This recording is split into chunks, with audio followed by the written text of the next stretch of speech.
From the heart of Philly, this is CBS News Philadelphia. Ross. Nearly 100 pro-Palestinian protesters marched from Center City here to Drexel University's campus, where they've set up this encampment behind me. I'm going to break down their demands for the university and also how one student feels about it coming up. A major milestone in the cleanup of the Key Bridge collapse is set to happen this week, when boat traffic could be restored to the area. And a live look at the Italian market, where day 2 of the Italian Market Festival is set to start in just a few hours from now. But will the weather hold out for this and other weekend events? Your next weather forecast is just moments away. Today is Sunday, May 19th. Good morning, everyone. I'm Jan Carabeo. And I'm Howard Monroe. Thank you so much for joining us on your Sunday morning. Let's get right on over to meteorologist Tammy Sousa with a look at your next weather forecast. Good morning to you, Tam. Well, good morning. I got some good news. Oh, yeah? What's that? Finally. You went to the window, didn't you, Howard? Yes. He never fully trusts me. He has to go to the window. Whatever says outside of our window is what he plans his day around. If there's one cloud in the sky and it's over our window, that's it. It's mostly cloudy all day. Well, guess what? We have some sunshine right outside our window. Follow me, I'll show you. We are looking at the clouds parting in places. Some of you still have some fog and some of you still have some cloud cover, but look at Center City. Yeah, we're starting to see the sunshine break through. Pretty nice out there. How about we take a look at Cape May? Not so nice. You still have the clouds down the shore. If we go to Bethlehem, yeah, bright skies out there. I'm seeing some shadows, so you're starting to clear out. Plymouth Meeting, you still have some clouds. The fog is beginning to break up though, so we are starting to improve and the temperatures on the rise. Take a look at this. 64 in Philadelphia right now. The same for Reading at 61 in Millville. A little cooler down the shore though. We are looking at the 50s there right now, and we have that wind coming in out of the north and the east, and that's what's actually keeping it a little bit cooler, that wind coming across the cooler ocean water. So the clouds are breaking apart nicely. There is nothing out to the west of us. We are going to enjoy high pressure and sunshine for this afternoon. So enjoy. 75 degrees. There's no wind chill out there. It'll be very pleasant as we head into the evening as well. And then we're going to be talking about the 80s scooting in here. I'll tell you all about that when you come back in a few minutes, guys. All right, Tammy, thank you. Now to a developing story. Drexel University is the latest school to be involved in a pro-Palestinian protest. Police officers are monitoring a new encampment with tents set up. CBS Philadelphia's Ross DeMattei is live in University City. Ross, what does it look like now? Well, guys, the sun has just broken through and it's starting to illuminate this encampment here on Drexel's campus. So it's given us a better view. I'm going to step out of the way so you can see it. You can see a number of tents that are set up here on Corman Quad. The protesters themselves, we're told there are 75 of them here. I don't think there are that many. I think a good number of them left earlier this morning, but there are still about a dozen from what we've seen that are holding down this camp here on Drexel's campus. And we're told that the original 75 protesters did set up the camp last night after marching from City Hall all the way to Drexel's campus, and they're calling for a permanent and immediate ceasefire in Gaza.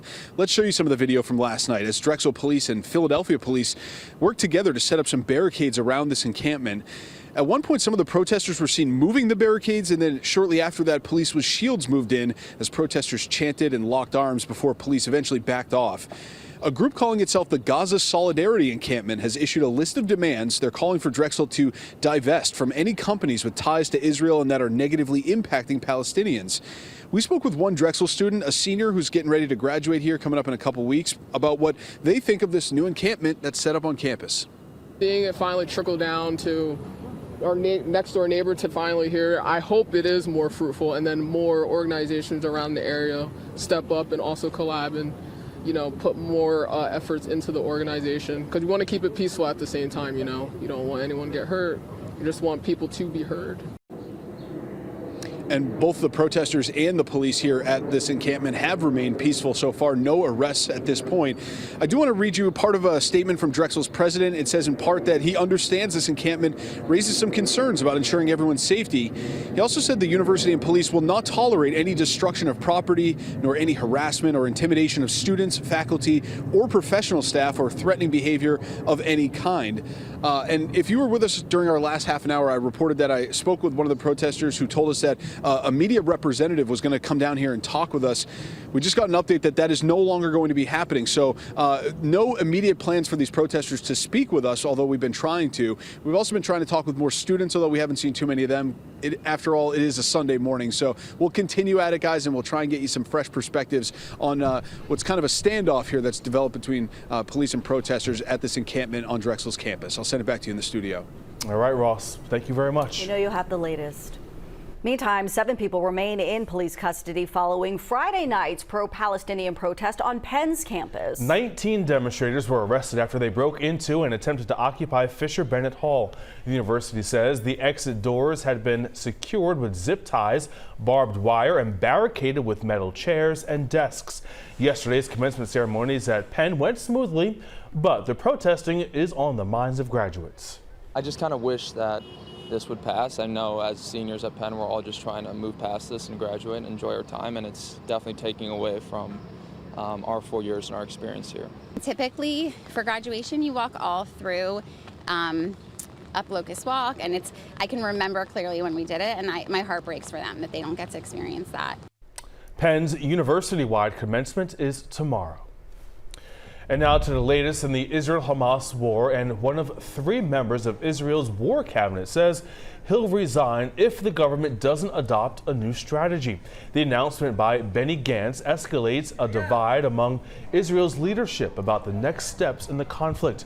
Israel's defense minister has also said that he would not remain in his post if Israel chooses to reoccupy Gaza. Happening tomorrow, the cargo ship that crashed into Baltimore's Francis Scott Key Bridge will be refloated. That's after more than 2 months of salvage efforts. The boat has been stuck under tons of wreckage since the crash, and the refloating process is expected to take the better part of a day. Now, once the boat has been refloated, it'll be towed to a nearby terminal, and from there, crews hope to have the shipping channel back open by the end of the month. Tomorrow, SEPTA is holding its first public hearing about its budget. The budget includes an increase in funding by Governor Josh Shapiro, but it has not yet passed the state legislature. There are 4 operating budget hearings in total, 2 tomorrow at 11 and 5, and 2 on Tuesday at 10 and 4. Hearings they are hearing about the capital budget, they are set for Wednesday. The hearings are at SEPTA's headquarters in Center City and will also be streamed. New this morning, Delaware drivers are no longer allowed to get personalized license plates, at least for now. The controversy started when a cancer survivor requested a license plate with the letter F followed by cancer. The state recalled that plate, saying it was obscene, but a judge ruled that the state's rules on personalized plates are not specific enough about what's allowed. The Delaware DMV says the personalized plate program is on hold until it can review that ruling.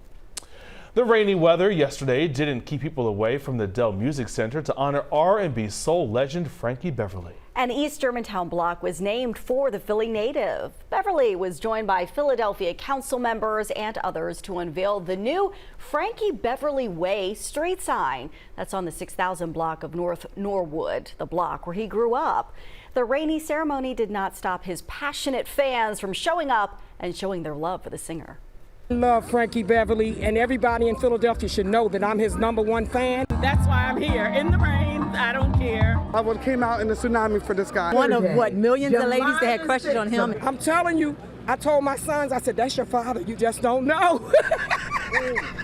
Such a passionate fan base there. Tickets are on sale to see Frankie Beverly perform at the Dell Music Center on July 6th. The Stotesbury Cup is now in the books, with some of the best high school rowers in the country being recognized as Stotesbury champions. We were there yesterday as thousands of people lined the banks of the Schuylkill River to cheer on the rowers. This year, about 5,000 athletes competed, representing nearly 200 high schools. And here are some of the big winners. Philly's St. Joseph Prep won the Stotesbury Cup in the boys' senior 8 race, and Mount St. Joseph in Flourtown won the girls' senior 8 race. Congratulations to everyone who competed. CBS News Philadelphia cameras also at the Eagles' annual Autism Challenge at Lincoln Financial Field this weekend. More than 5,000 cyclists, runners, and walkers took part in the event this year. Current and former Eagles also joined in on the fun. More than $8 million was raised this year to fund research projects and raise awareness. This is an organizational priority off the field and it's been incredible to watch the many ways our staff, our players, our coaches, everybody have embraced the mission. Since the Autism Challenge was established in 2018, organizers say that event has raised more than $30 million. And we want to congratulate the new graduates at St. Joseph's University. The school held the commencement ceremony yesterday at Hagan Arena. Students from the College of Arts and Sciences and the School of Education and Human Development, they received their diplomas. Eagles defensive end Brandon Graham and his wife Carlin received honorary degrees. This was in recognition of their leadership and mentorship in organizations that help those in need. South Jersey bicyclists are gathering right now for a ride, and you are invited. The She Bikes charity bicycle ride starts in about an hour in Roseland, then goes through the South Jersey countryside. The proceeds, they benefit the Salem County Women's Shelter.